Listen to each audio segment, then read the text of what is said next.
Kia ora Year 12 and 13. This is a video looking at how we can find the equation of a polynomial from complex roots. So we're going to look at three problems, and they're all going to be ones where we have to find a quadratic equation that has one of the roots given. So we're going to start with where one of the roots is 2 plus 5i. Okay, so we know that 2 plus 5i is a root. So by the conjugate root theorem, we know that its conjugate will also be a root. And that's because I'm looking for a quadratic that ends up giving me real coefficients. Okay, so I'll come back to that point probably in another video. But if we're looking for a polynomial that's got something z squared plus something z plus something as a constant equals 0, then if I've got one complex root given to me, the only way we're going to get real coefficients in the equation down here is if we've got the conjugate, right? So that's basically the conjugate root theorem. So there are two ways to do these. The way I'm going to do first is thinking about what it means for something to be the root of an equation. So we know that z, take away 2 plus 5i, is going to be one of the factors, right? And z, take away 2 minus 5i must be the other factor. Now if that's confusing, you think about if we knew that 3 and 4 were roots of an equation, then we could figure out what the equation was like this: x minus 3 times x minus 4, and that will equal 0. Okay, so that's really all we're doing. We're doing the same thing but with two complex roots instead of real ones. We'll get rid of that and have a bit more space. So what I've got to do now is expand that out. I'm going to show you the general expansion, and then we'll look at this specific case. So you're welcome just to go ahead and do the expanding, but let's think about what we're always going to have in problems like this. Well, we're going to have z minus alpha times z minus the conjugate of alpha, and that will equal 0.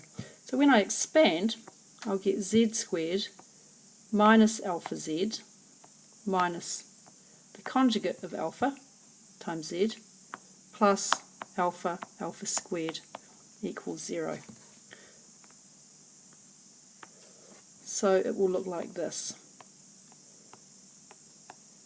This is almost exactly the same as what we did with the sum and the product of the roots. So hopefully you'll be able to see the link up. This means that all I need to do the expansion is to work out this and to work out this.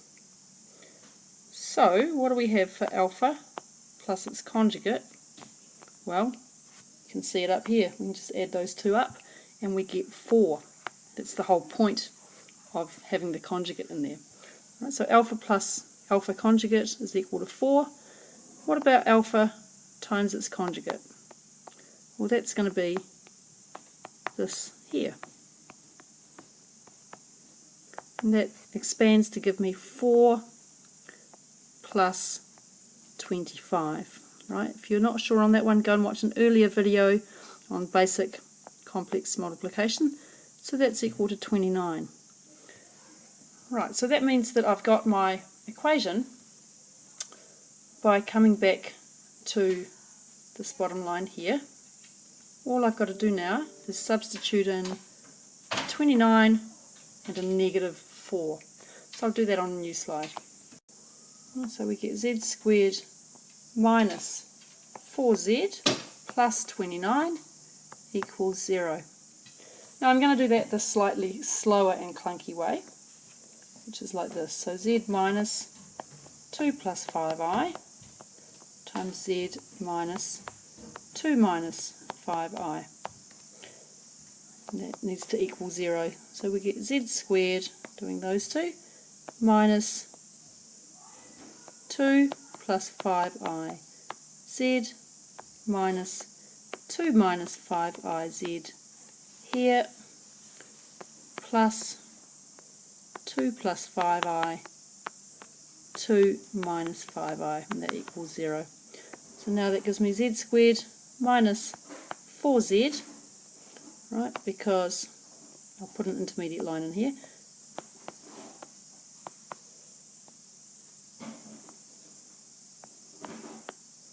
The plus 5iz and the minus 5iz give me 0. So back down here I've got z squared minus 4z plus 29 equals 0. So that's the first one done. Right, so let's try the next two. I've got 1 plus I is a root, so 1 minus I must also be a root by the conjugate root theorem. So we can expand that out and we get z minus 1 plus I times z minus 1 minus I equals 0. So expanding, I get z squared minus z minus iz, that's from that bit there, minus, so now doing this bit, minus z plus iz minus 1 plus I times 1 minus I, that equals 0. So here we have z squared minus 2z minus, let's see, what have we got? Well, we've got 1 minus I squared equals 0, z squared minus 2z minus 2 equals 0. Right, just very quickly doing the last one. I've got 3 minus 2i, so I must have 3 plus 2i. I'm trying to run out the door to a football game, so I'm going to just do this with very little working. Right, so this one is 3 minus 2i here. You should be starting to see some patterns with these expansions now. So this gives me z squared minus 6z. Right, so there's a couple of lines of working in here, but you'll see the same pattern as we had above.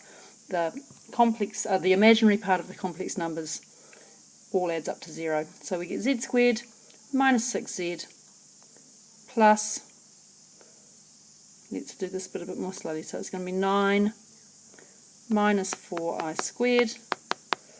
So we end up with z squared minus 6z plus 13 equals 0. Okay, hope that helps. 1203 in Delta has got a few like this, but you can just make up a few more on your own and swap them with your friends. Thanks for watching.